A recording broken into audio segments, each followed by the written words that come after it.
नमस्कार मेरे सभी प्यारे भाई बहनों को मैं स्वागत करता हूं आपके अपने YouTube channel study with N K पर।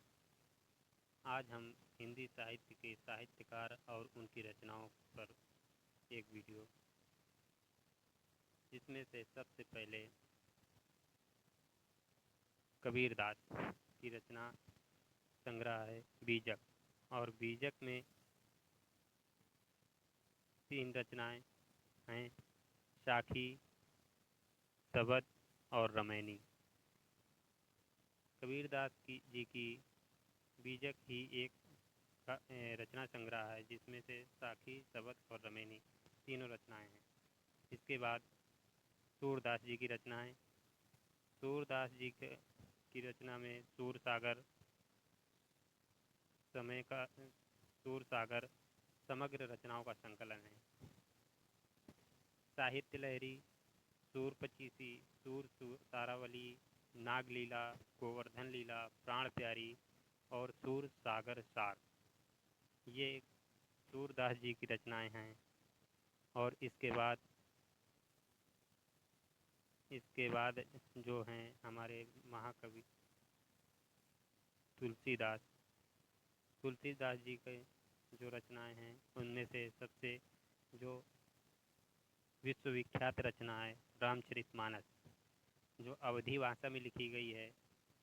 और इसके बाद गीतावली, दोहावली, कवितावली, कृष्ण गीतावली,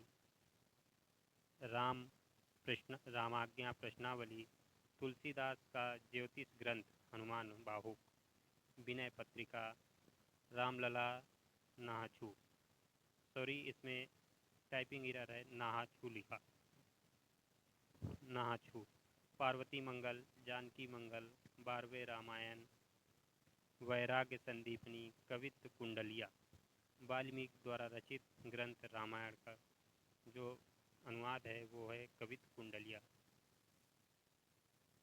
और इसके बाद जो रचना रसखान जी की, रसखान की जो रचनाएं हैं उनमें से पद्मावत, सॉरी इसमें से टाइपिंग एरर है, ये मलिक मोहम्मद जायसी जी की रचनाएं हैं, जो रसखान नाम से है मलिक मोहम्मद जायसी।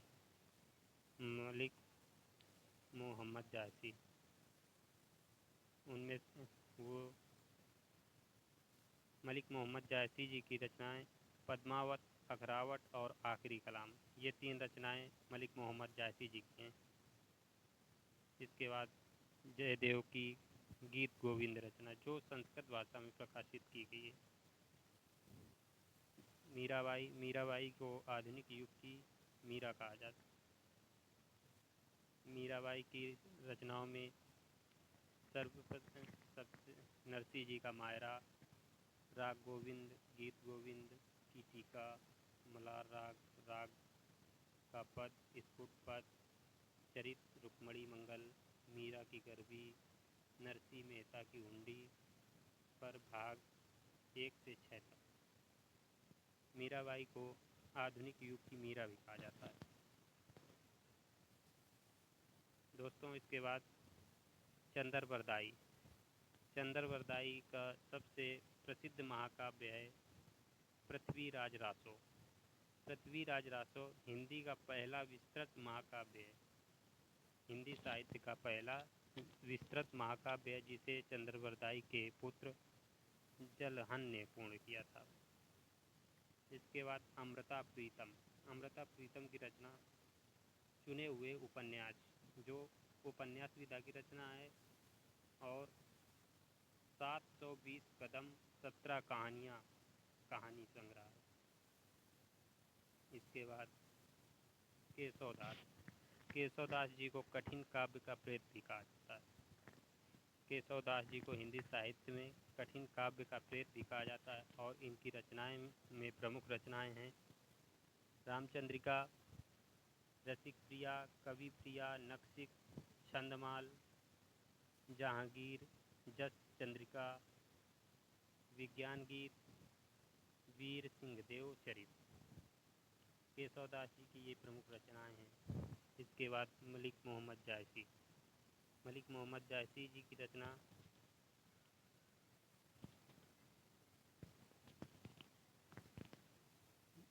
पद्मावत, अखरावत और आखिरी कलाम। जो ऊपर हमने रस्थान जी के नाम से टाइपिंग एरर है, वो नीचे सही टाइप है। फिर इसके बाद स्वामी दयानंद सरस्वती। स्वामी दयानंद सरस्वती की रचना है सत्यार्थ प्रकाश और जीवन चरित्र। जीवन चरित्र स्वामी दयानंद जी का आत्मकथा है।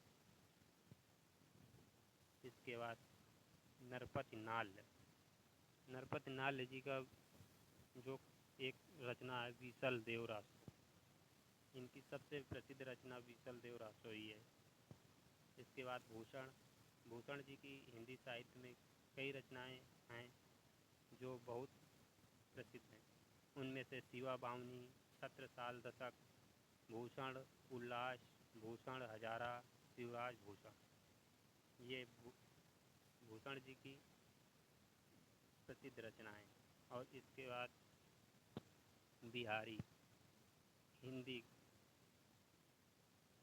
साहित्य में एक ही रचना से अमर होने वाला कवि वो है जिसे बिहारी कहा जाता है। बिहारी जी की एक ही रचना है बिहारी सतसई। बिहारी सतसई 700 दोहों का समूह है, जिसे हिंदी साहित्य के केवल एक रचनाकार है जो बिहारी सतसई लिखने के बाद ही हिंदी साहित्य में अमर हो गए। बिहारी सतसई में 700 दोहों का समूह है।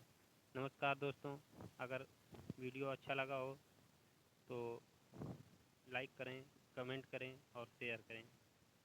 चैनल को हमारे सब्सक्राइब करें, और जो गलतियाँ हुई हैं उसके लिए हम अगली बार जो वीडियो लाएंगे उसमें ये गलतियाँ